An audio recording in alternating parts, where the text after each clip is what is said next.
రాజు ముసలివాడైపోయాడు. తన తర్వాత రాజ్యంలో ఎవరినో ఒకళ్ళని ఎంపిక చేసి సింహాసనాన్ని రెడీ చేయాలి. ఇక ప్రార్థన చేయబోతున్నాను, వినండి.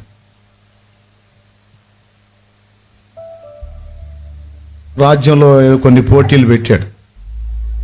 అన్నిట్లో ఆరుతేరిన వాళ్ళు 5గురు తేలారు. అన్నిట్లో ఆరితేరారు వాళ్ళు. కత్తి యుద్ధంలో, కర్రసాములో, బాణాలు వేయటంలో, రాజు చేసేటువంటి సకల విద్యలు వచ్చిన వాళ్ళు, ఆరితేరిన వాళ్ళు 5గురు తేలారు. 5గురిని అంతఃపురం సభలో పిలిచాడు. ఒరే యవనస్తులారా, మీరు 5గురు కూడా అన్ని విషయాల్లో క్వాలిఫై అయ్యారా? మరి నేను మీకు కొన్ని గింజలు ఇస్తాను. ఇది మీకు ఆఖరు పరీక్ష. ఇది మీకు ఆఖరు పరీక్ష. ఈ పరీక్ష కాలం కనీసం సంవత్సర కాలం. కనీసం సంవత్సర కాలం మీకు ఇస్తున్నా. ఈ సంవత్సర కాలంలో నేను మీకు ఇచ్చే గింజలు 5గురికి 5 రెళ్ళు 10 గింజలు ఇచ్చాడు. ఒక్కొక్కడికి 2 గింజలు ఇచ్చాడు. అవి ఒక జాతి గింజలు. అవి రేరుగా దొరికే చెట్లు. అయినా ఆ రాజ్యంలో కొంచెం రిస్క్ చేసి అడవి లోపలికి వెళ్తే ఆ చెట్లు దొరుకుతాయి. పక్క రాజ్యంలో అయితే ఇంకా దొరుకుతాయి. ఈజీగా దొరికే గింజలే. ఒక్కొక్కడికి ఎన్ని ఇచ్చాడు? అందరు చెప్పండి నోరు తెరిసి. మొత్తం ఎంతమంది? 5 రోళ్ళు ఇచ్చాడు. ఇచ్చి వీటిని ఇంటికి తీసుకెళ్ళి మీరు కుండీలో నాటి వీటిని మొలిపించి నా దగ్గరికి తేవాలి. నిర్ణయ కాలం రోజుకి మొలిపించి నా దగ్గరికి తీసుకొని రావాలి. ఎవరెవరు ఏ విధంగా మొలిపించారో, ఏ సైజులో మొక్కందో చూసి ఆ తర్వాత మీలో ఎవడు రాజు కావాలో నేను ఫైనల్ చేస్తాను అన్నాడు. 5గురు ఇంటికి తీసుకెళ్లారు. ఆ విత్తనాల్ని నాటారు. నీళ్లు పోస్తున్నారు. ఇక కుండీలలో నాటి నీళ్లు పోస్తున్నారు.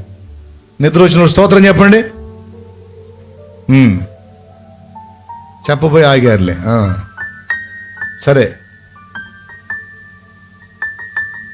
నీళ్లు పోస్తున్నారు. పోసి 10 రోజులు చూశారు, 15 రోజులు చూశారు, 20 రోజులు చూశారు, 4 రోజులు చూశారు. కనీసం మెత్తబడి కాస్త ఏదన్నా అంత చిన్న మొలక స్టార్ట్ అవ్వాలి కదా. వీళ్ళు 4 రోజులు పోసినా మొలక రావట్లా. నెల 15 రోజులు అయింది, 2వ నెల కూడా వచ్చింది, మొలక రావట్లా.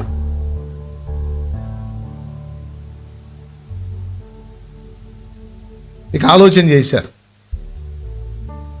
ఎవడు కూడా అనుకుంటున్నారు, పక్కోడి మొక్క ఈ పాటికి వచ్చి ఉంటుంది, నాదేమో అసలు మొలకే రాలేదు, ఇప్పుడు ఎట్లా చేయాలబ్బా అని ఆలోచించుకొని 2వ నెలలో ప్లాన్ చేసుకున్నారు. ఎవడు కోడ ఏమని, ఈ జాతి గింజలు నాకు తెలుసు, ఏ చెట్టు గింజలో నాకు తెలుసు. నేను అక్కడికి వెళ్ళి ఆ గింజలు తీసుకొచ్చి అవి నాటి నేను మొలిపించాలని. ఎవడు కోడ ఒకడు కానకుండా ఒకడు పోయి మొత్తం తీసుకొచ్చి గింజలు మార్చి నాటి ఆ కుండీలలోనే పెద్ద పెద్ద చెట్లను చేశారు. వాటిని బాగా ఒక్కొక్కటి చెట్టు ఒక్కొక్క సైజులోకి వచ్చింది. నిర్ణయించబడ్డ రోజున రావాలరా మీరు అన్నాడుగా. ఆ రోజుకి వెళ్ళిపోయారు. మొత్తం రాజుగారి ఆస్థానానికి వెళ్ళిపోయారు. ప్రజలందరి సమక్షంలో ఈరోజు మీకు రాజుని ఎంపిక చేస్తున్నాను రమ్మన్నాడు జనాన్ని కూడా. ఇక నా తర్వాత మిమ్మల్ని ఏలే రాజు ఎవడో మీకు చూపిస్తాను రండి అన్నాడు. జనం అంతా వచ్చారు. మొత్తం 5గురు వచ్చారు. కుండీలు తీసుకొని వచ్చారు. వినండి బాగా. ఒకటి చెట్టేమో 6 అడుగులు ఉంది, ఒకటి చెట్టేమో 5 ఉంది, ఒకటిది 4 ఉంది, ఒకటిది 3 ఉంది. అంటే ఈ 3 అడుగులోడు లేటుగా తేరుకున్నాడు అన్నమాట. అర్థమైందా? ఆశ్చర్యం ఏంటంటే ఆఖరోడికి అసలు ఏమీ లేదు, వాడు ఇంకా తేరుకోవాలా. మొదటివాడిది ఎంత ఉంది? 2వవాడిది, 3వవాడిది 4, 4వవాడిది 3. ఓకేనా? ఆఖరోడికి ఏమి లేదు, ఖాళీ గుండి తెచ్చి పెట్టాడు అక్కడ. అందరినీ పరిశీలించాడు. ఇప్పుడు చెప్పండి, నెంబర్ 1లో ఎవరు వస్తారు? 6 అడుగులోడే కదా. ఏమి లేనోడా? ఏమి లేనోడు ఎట్లొస్తాడు?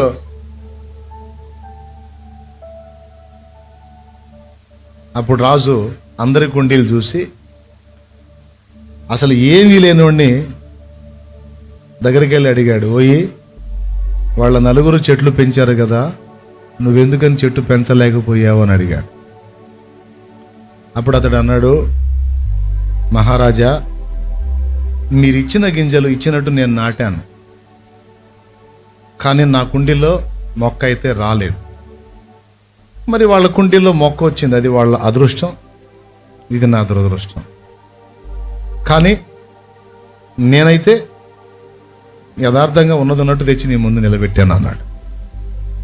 అప్పుడు అతని చేతిని పైకి ఎత్తి, ఇదిగో ఇతడే విజేత, నా తర్వాత ఇతడే రాజు అన్నాడు. మిగిలిన 4 అసలు పట్టించుకో వాళ్ళకి కడుపు మండిపోయింది. ఇంత ఎత్తున పెంచి మేము తీసుకొస్తే ఇదేంది, అసలు ఏమి దానివాడిని రాజుని చేస్తున్నాడు ఏందని వాళ్ళకి ఆశ్చర్యం కలిగి వాళ్ళు ప్రశ్నార్థకంగా రాజు వైపు చూస్తే అప్పుడు రాజు అసలు సంగతి చెప్పాడు.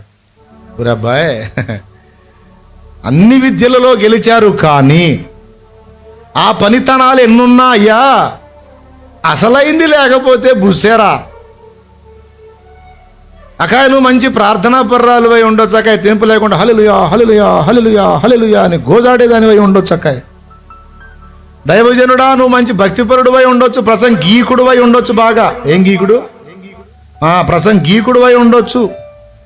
అమ్మా, నువ్వు ప్రసంగీకురాలు అయి ఉండొచ్చు.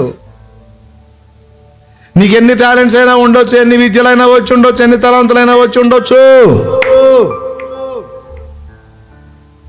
కానీ అసలైంది నమ్మకత్వం, యథార్థత. రాజు చెప్పాడు, ఈ 4 వంచన బుద్ధిని గెలవలేకపోయారు, వీడు వంచన బుద్ధిని గెలిచాడు, వీడు యథార్థవంతుడు, వీడు నమ్మకస్తుడు అన్నాడు.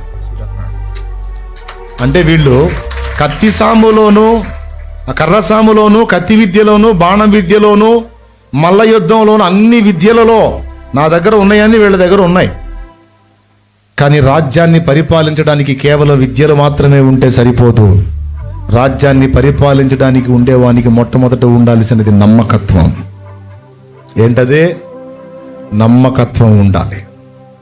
ఆ నమ్మకత్వం వీళ్ళలో ఉంది, వాళ్ళలో లేదన్నాడు. ప్రజలంతా చూశారు, అదేందయ్యా అంతంత చెట్లు పెంచుకొస్తే అని.